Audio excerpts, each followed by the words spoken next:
After all that, it's important to keep things in perspective. People have worked in confined spaces for many years. They've done all sorts of jobs in difficult and uncomfortable conditions, cleaning, repairing and making good. They've encountered all sorts of problems and have always found ways to deal with them. They're still around to tell the tale, and you can learn a great deal from their experiences about the things that really matter. For me, the training is crucial, and you pay attention to what the trainers are telling you. But then when you do start going out into live confined spaces, listen to the guys who've been doing the job for years. Their experience is crucial, and they will pass on that knowledge. They'll be happy to pass it on. So be willing to listen. The training is an important element, but a lot of people tend to think, I've got my ticket, I'm a CP2 or I'm a CP2 in charge or I'm a CP1. That's just the start of the process, really. When I started on Thames, I had no idea what a confined space was till I come and had my training. And then you just sort of learn from experience as well.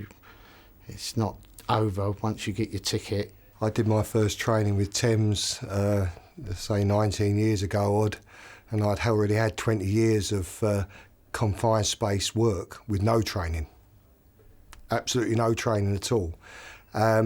What the first training did for me in Thames was it highlighted how lucky I was to actually be around after 20 years of experience in contracting without the training. A confined space was always described to me as an area where the atmosphere can change. Well, lifting the lid on a manhole, it's pretty obvious that that is a confined space. I mean, apart from the training, it's just jumping out at you that that's a confined space. But it might not necessarily be as obvious as that. So there might be culverts with a big open end, but it still be a confined space. It's still possible for that atmosphere to change. So if in doubt, treat it as a confined space. If I go out into a confined space or out with a team of guys, of course there's a certain amount of trust. There has to be a certain amount of trust. There has to be a certain amount of pride and everything in the work that you do as well. And I think trust and pride go hand in hand with one another. I've been in a couple of tricky situations in the past where it's been a struggle to get back to the exit point. One was when the line had ballast in the line. I was on my knees trying to crawl back against the flow, and it was a struggle. It was like trying to go through quicksand, and I felt like I was losing battle. But I got there in the end. But you had to stay calm. It's a blend, I suppose, of experience and the new guys coming in and marrying together, you know, newcomers and the older people, sharing their views, sharing their experiences, and you've got a perfect team then.